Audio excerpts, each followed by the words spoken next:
so sorry about the sound quality on this one. I thought I'd attach the microphone, but it's out of batteries. Anyway, bit of a change of scenery. I'm here on the seldom visited Isle of Muck, in the Small Isles part of the Hebrides chain. And I've just come out for a bit of a wander. We had some lovely light the last couple of nights, but it's turned way more typical island now. Anyway, I took a little wander up the coast from where we're staying, just to have a little mooch, see what I could find. Being buzzed by a tern at the moment, but I came here. There's an old prehistoric ring cairn that's been kind of turned into a bit of a memorial, I think, for people who've passed away since. There's a couple of headstones in the middle of it, which is kind of nice in a way. You know, it's an ancient monument. Maybe they shouldn't have done it, but at the same time, it's being used for its original purpose, which is kind of a nice bit of continuity. I'll show you.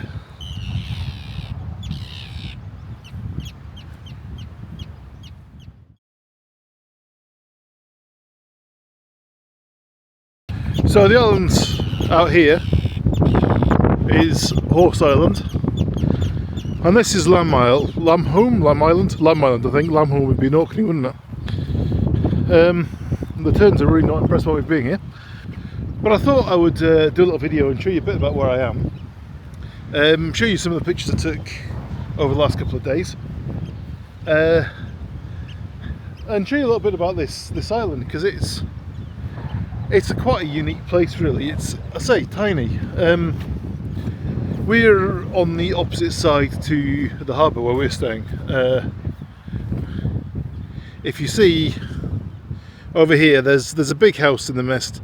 Just beside that, there's a little cottage, which is where we are. It's called the New House. It's I think a 1920s, 1930s prefab. It's lovely. It's given me lots of memories of Orkney. These terns are just beautiful.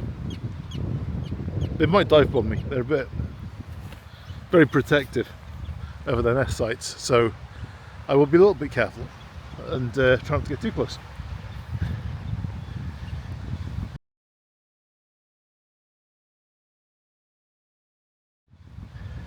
So apparently you can walk out to Horse Island at low tide in the spring tides, but that is definitely not today. We're very close to neap tide, so there's no chance of getting over there. Saying that, it's quite a way and you only get about 40 minutes, I believe, so I don't know how enthusiastic I'd be about going on foot. I think this is one to get a boat and come back to another time.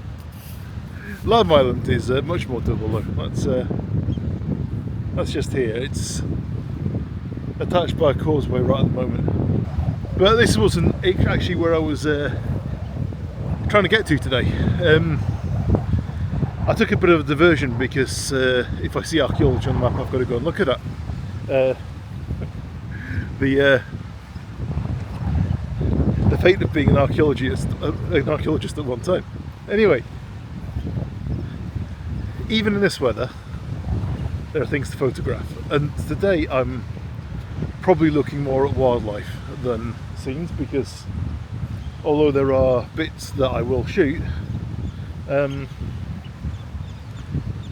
the light's just not great. I was hoping maybe a bit of dramatic. The terns are really getting annoyed with me now. There's loads of them.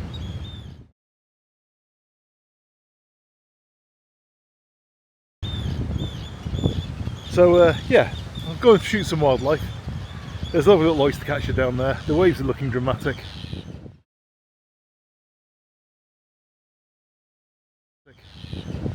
So we can do before I get attacked.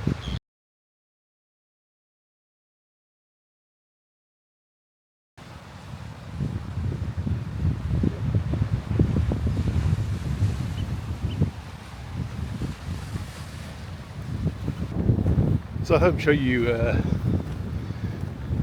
something more of the scenery of this island as I wandered around it. I'm getting strong flashbacks to Orkney. Oh, blimey! That was nice. That'll kill you. Just disappeared off. There's all sorts. There's so much wildlife through here. It's very much my childhood walking around Orkney, except with bigger hills.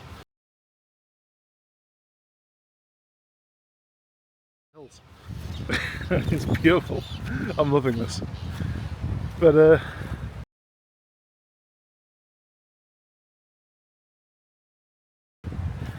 there's a little bothy over on what they call Shell Island. I'm not sure what the old name would be for it. But I'm going to head over there, see what I can find, and I'm just enjoying being outside and getting some sea air blasted into my lungs. So I've just climbed up to a knoll above a really pretty old bothy.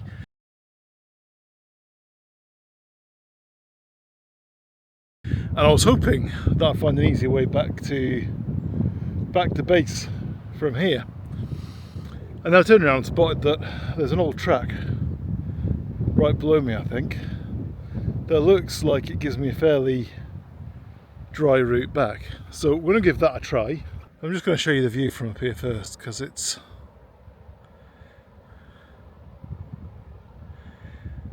just beautiful.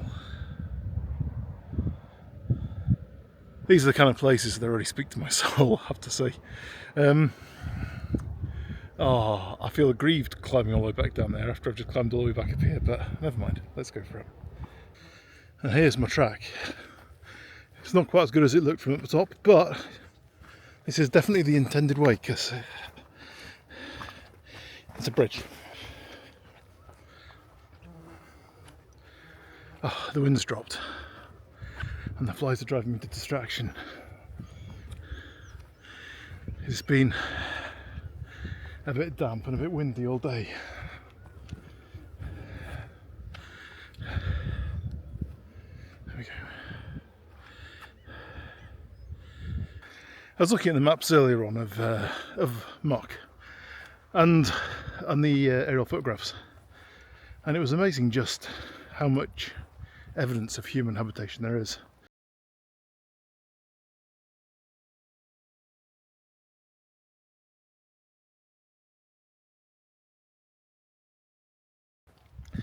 There's rig and furrow marks all over the place. It's quite fascinating. And there's a lot of stone dikes and enclosures.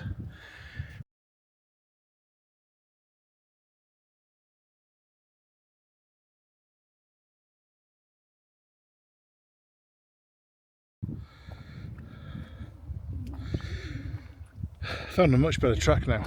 The question is, I'm not sure if I'm going the right way on that. It looks like it takes me back to where I came over the fence.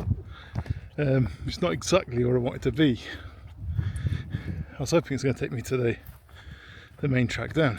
Anyway, that's probably enough for today's little adventures in the mist and gloom.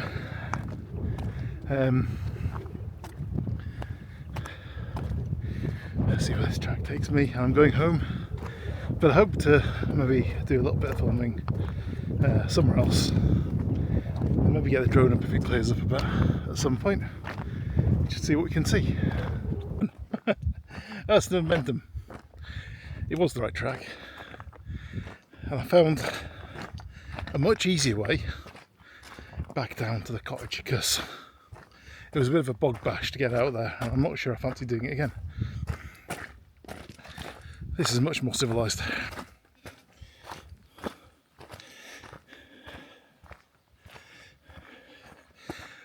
And there's the cottage just below the tree line.